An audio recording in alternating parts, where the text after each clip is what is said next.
All right, guys. So we're gonna explore how the books open up about a week in Trump's life in 1987. So this is the Monday.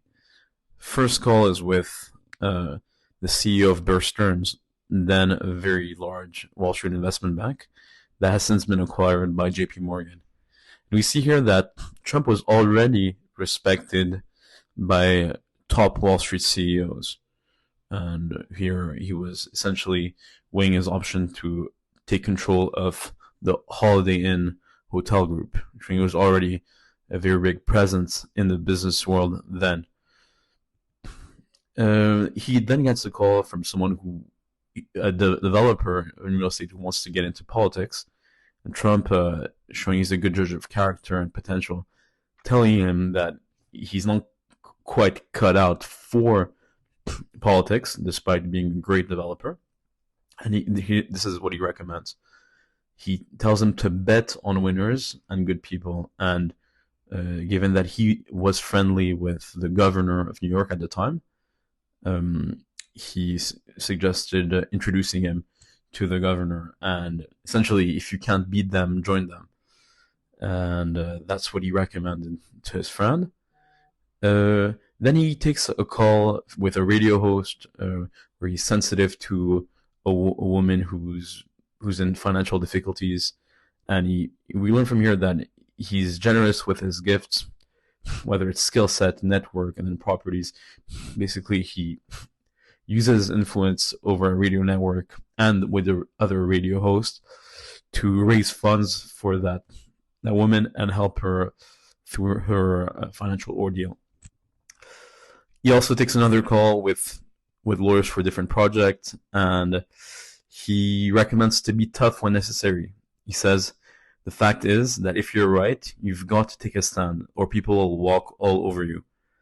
Essentially, and this is where a lot of his sense of conviction come from, is that he believes that when you're right, you have kind of the duty to take a stand, and not doing that can, is unfair to you, and maybe unfair, period.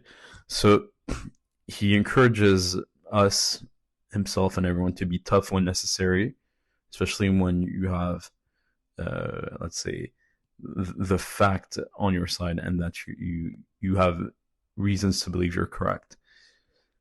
He says another call. He comments on another call that he doesn't hold it against people that they oppose him. I'm just looking to hire the best talent wherever I can find it. And we see here that he did do that with picking J.D. Vance as running mate, right? He disregarded J.D. Vance's comments and that were negative about Trump in 2015, 2016. So that was way back. Things have evolved. And he's, first of all, J.D. Vance has changed, and Trump has, as J.D. Vance says on the All In podcast, Trump has reassessed his qualities and believes at this point in time that J.D. Vance is the right pick, and is probably grooming him for the next set of leadership mandates. And this is to show that Trump really, in this case, is not about vindication, but more about whom can help him get the best job done. He then says something that I think for professionals we can relate to a lot. He says that going out for lunch is mostly a waste of time. So he doesn't go out for lunch.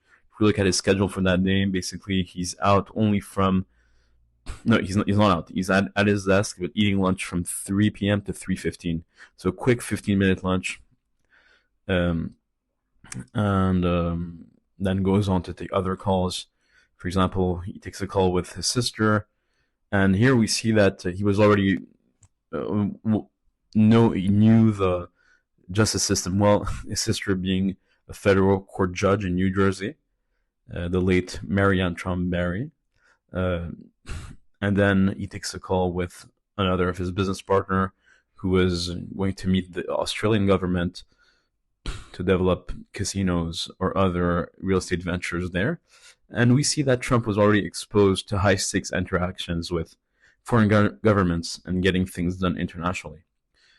And finally, Trump always made time for his family. We see that he at noon he was calling a Broadway executive. Uh, uh, they talked about business, but he mentioned to the executive that he had plans to take his kids to see cats. Uh, and by the way, he refused complimentary tickets, just saying that he was going to go bring his kids there. He planned that beforehand for a second time. And he says that he always makes time for his family. Basically, here's a quote: "I always take calls from my kids, no matter what I'm doing. I have two others, referring to Ivanka and Eric, and as they get older, being a father gets easier. I adore them all." And that's at the point in his life in 1987 when he only had three kids. So he's referring to Don Jr., who's making the call, and his two other kids who are a bit younger.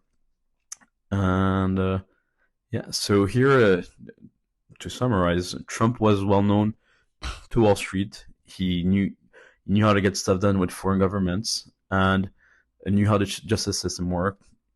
He exposes here some of his philosophies, and I hope that you learned something from this first day at Trump Tower.